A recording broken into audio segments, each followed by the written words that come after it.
petang ini saya akan membuat satu sidang media berkaitan dengan surat saya kepada Perdana Menteri yang telah saya serahkan jam lebih kurang 1 untuk memperjelaskan isu Datuk Nazri Aziz, Menteri di Jabatan Perdana Menteri.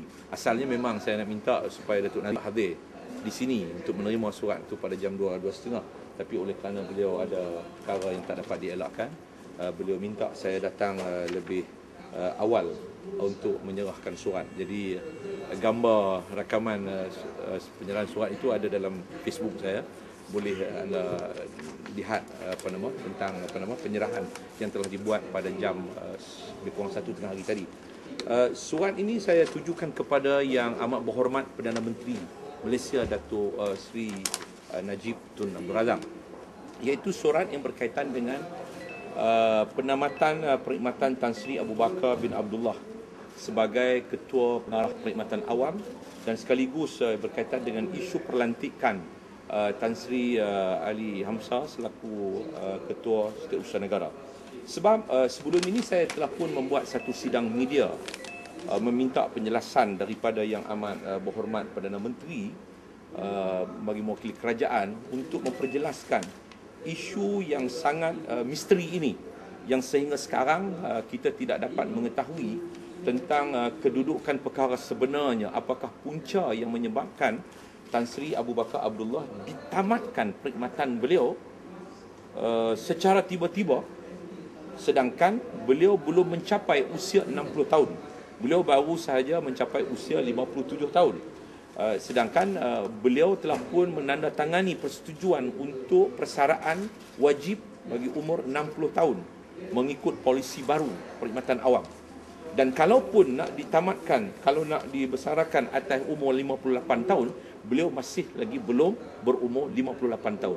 Tetapi isu dia sekarang, beliau bukan dipersarakan ataupun dibesarkan, tetapi beliau ditamatkan perkhidmatan, iaitu dengan menggunakan satu peruntukan di dalam perkara 49 peraturan pegawai-pegawai awam dalam kurungan kelakuan dan tata tertib 1993. Perkara 49 ini satu perkara yang sangat meletakkan soal imej dan maruah Tan Sri Abu Bakar ini sangat dipersoalkanlah. Sangat dipersoalkan. Sedangkan secara umumnya sektor perkhidmatan awam, mereka yang terlibat dalam sektor perkhidmatan awam dan masyarakat Malaysia tak tahu apakah kesalahan-kesalahan yang dilakukan oleh Tan Sri Abu Bakar Abdullah.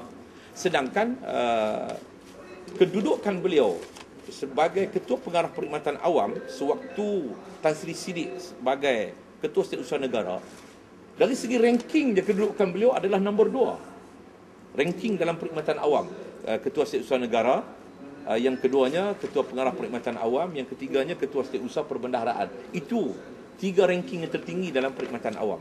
Jadi dari segi kekanannya, maknanya Tan Sri Abu Bakar inilah yang paling kanan, yang kalau Tan Sri Siddiq bersara dan tidak disambung lagi, maka dari sudut kekanannya maknanya Tan Sri Abu Bakar lah yang selayaknya untuk menjadi Ketua Setiausaha Negara. Kerana ini seniority ranking, dan pada waktu itu beliau sudah pun saya dipahamkan berada pada kedudukan turus 2. Tan Sri Ali Hamzah ini berada pada turus 3 kerana beliau merupakan hanya Ketua Pengarah Unit Kerajaan dan Swasta UKAS. Sedangkan Tan Sri Abu Bakar ini adalah Ketua Pengarah Perkhidmatan Awam. Jadi tiba-tiba bila ditamatkan, bila Tan Sri Siddiq tidak disambung lagi kontrak dia, Tan Sri Abu Bakar pula ditamatkan perkhidmatan selepas Tan Sri Ali Hamzah dipilih oleh kerajaan untuk menjadi Ketua Setiausaha Negara. Jadi dua isu ni, maknanya satu isu orang yang paling bawah, orang yang bawah maknanya di bawah 2 orang yang senior ini melangkau 2 orang ini, iaitu Tan Sri Ali Hamzah ini melangkau 2 orang yang senior untuk capai kedudukan dilantik sebagai Ketua Setiausaha Negara. Jadi bagi saya bahawa isu ini satu isu yang akan menyebabkan membunuh daya rangsangan dalam sektor perkhidmatan awam untuk bekerja, kerana kerajaan langsung tidak melihat soal senioriti, soal ranking, soal kekananan yang ada dalam perkhidmatan awam. Yang keduanya ialah isunya ialah ditamatkan perkhidmatan ketua pengarah perkhidmatan awam. Ditamatkan, bukan dibersara. Dia telah bersetuju untuk umur persaraan wajib pada umur 60 tahun mengikut polisi baru kerajaan dalam perkhidmatan awam. Dan ditamatkan dengan menggunakan peraturan 49 yang saya sebutkan tadi. 49 ini bila saya buka menunjukkan bahawa 49 itu seseorang pegawai perkhidmatan awam itu boleh ditamatkan serta-merta tanpa merujuk kepada lembaga tata tertib atas alasan perkara 49 ini kerana kepentingan awam. Perkara 49 ini atas kepentingan awam. Maknanya Tan Sri Abu Bakar ini ditamatkan perkhidmatan dia atas kepentingan awam. Ini satu isu yang sangat misteri lah, kepentingan awam yang terlalu umum, yang tidak ada satu definisi yang khusus yang diletakkan sama ada dalam perlembagaan ataupun dalam peraturan ini. Jadi mengikut kelaziman amalan yang berlaku selama ini, bila disebut atas kepentingan awam, apabila seseorang itu mengancam soal keselamatan negara, ini kepentingan awam. Bila seorang itu terlibat dalam gerakan subversif, sama ada dalam gerakan bawah tanah, sama ada seperti mana Al-Ma'unah, seperti mana gerakan-gerakan seperti itu dianggap, kalau pegawai kerajaan terlibat dalam gerakan subversif ini, maka dia dianggap sebagai mengancam kepentingan awam. Jadi isunya ialah isu keselamatan. Apakah Tan Sri Abu Bakar Abdullah ini tidak melepasi isu keselamatan, sedangkan beliau sudah pun 35-37 tahun berkhidmat dalam perkhidmatan awam. Beliau pernah menjadi ketua setiausaha di bawah Kementerian Pertahanan, di bawah Yang Amat Berhormat Datuk Seri Najib selaku Menteri Pertahanan satu ketika dahulu. Jadi saya nak tahu sekarang ini penjelasan perlu diberi oleh Perdana Menteri. Ketua Setiausaha Negara yang baru telah menyatakan bahawa bukan beliau yang menandatangani surat tersebut, surat menamatkan perkhidmatan Tan Sri Abu Bakar. Tapi saya nak katakan hari ini bahawa yang menamatkan perkhidmatan beliau ialah Perdana Menteri. Yang menandatangani surat itu adalah Perdana Menteri. So sekarang Perdana Menteri menjadi kewajipan beliau untuk memperjelaskan kepada semua pihak.